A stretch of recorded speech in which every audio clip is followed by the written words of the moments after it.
Hi, welcome to Actual Spinster. Today I'm going to do like a pre-PhD book haul. I have gone like a little bit crazy, plus I guess like I've been seeing people who've been giving me books and things, but in the past few weeks and also just like since I did my 6-month 2022 book haul, I've definitely got more than these books, but I thought these ones were the ones that were like most recent and also feel like an expression of my like particular state right now.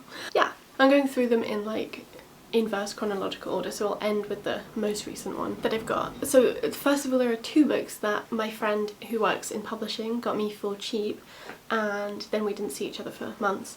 So when I did finally get to see her in person, which was really lovely, she gave them to me then. So that's Bauhaus Bodies, Gender, Sexuality and Body Culture in Modernism's Legendary Art School, edited by Elizabeth Otto and Patrick Rosler. There's also another book about Bauhaus women that I really want to read by Elizabeth Otto, but yeah, this just looked really interesting. And also it was a long time ago, and I definitely went through like a phase of being like really interested in Bauhaus culture and art and production and stuff. I'm still interested, I guess I haven't like, you know, I ordered this book and then I didn't read it because I didn't have it, so yeah, there's that. And then the second one is more relevant to my PhD, and this is Striking a Light, The Brian and May Match Women and Their Place in History by Louise Raw, which looks really, really fascinating, like really, really great, about this very key moment that is referred to as the Match Girls strike generally, but Louise Raw is like questioning that, and that's why they're called Match Women in the title. And yeah, it just seems to be like a really great history about that, and I think it will be useful, and I also think it will be fascinating. Yeah, I'm not entirely sure how I feel about like changing it to talk about the Match Women, because I mean, I think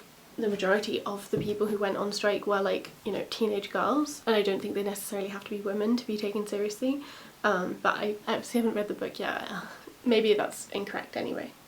I also got this for like a £5 because it was in like the bargain place, and that's Black and British by David Olusoga. Black and British, A Forgotten History. And yeah, I really wanted to read this for a while. I think I will probably listen to chunks of it and read chunks of it and kind of like alternate. I don't think I'll read this all in one go, especially considering how bad I am at reading non-fiction books, but I think it will have some really interesting information and also really useful information too. It's been on my kind of TBR, like general eye out for a while. We're getting into the most recent stuff. I haven't had a piece of Yiddish literature to read for a really long time.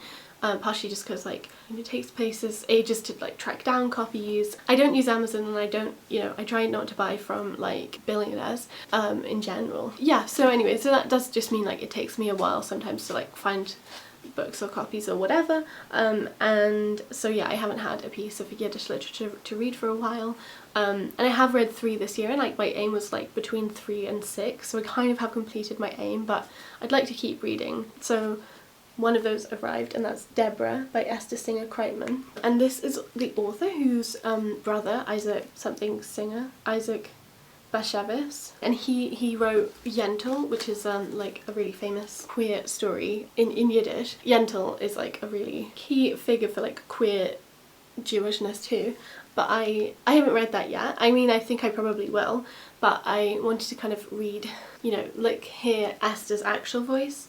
And obviously this isn't, you know, I think it's probably like kind of based on her life, but like I don't think it is her life or anything. But yeah, I don't know, I want to like hear her voice, even if I can't like hear exactly how she felt, or like whether, you know, that feels like a true representation of her or whatever. I think it's a bit sad really that we like know her brother's account of like a character inspired by her more than like her. Obviously that's only in like particular circles, I guess. It's just kind of like, it was quite hard to find this, and I'm not sure, like, I mean, this is an old copy, I don't know if it's like in print. I think probably Virago have a copy that's maybe in print, but yeah. It's also sometimes called The Dance of Demons, I think, rather than Deborah, or Deborah.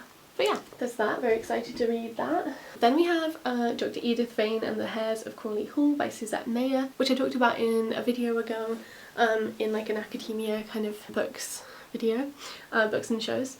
And yeah, I saw this for like £3. It's got like a warped cover. Somebody must have spilt like water or something on it, so it was like £3. And so because of that I was like, well, I'll pick it up. And then I also have another Yiddish literature book. This one is like a recent release. The Deborah one is from the 1930s, I think. I forgot to say that, sorry. And this one was from last year, so it's, you know, pretty current, and it's called Dine, an autobiographical novel by Ida Mays. Yeah, and I think it's like a coming of age story. Oh, this one's translated by Yamiyahu Aron Tal, and this one is translated by Maurice Carr, I want to say. Yes, Maurice Carr. I ended up getting this. It's a hardback, and it's like, you know, a new hardback, and I ended up getting this for 95p, which I do think was a mistake, but that's it. So yeah, I might read it. Gosh, it has really white pages. I might read it with Anna, because we did talk about reading some Yiddish later. We decided to read like a specific collection, but I think like they were interested in reading this too, so and I couldn't find a cheap copy until I could, so maybe.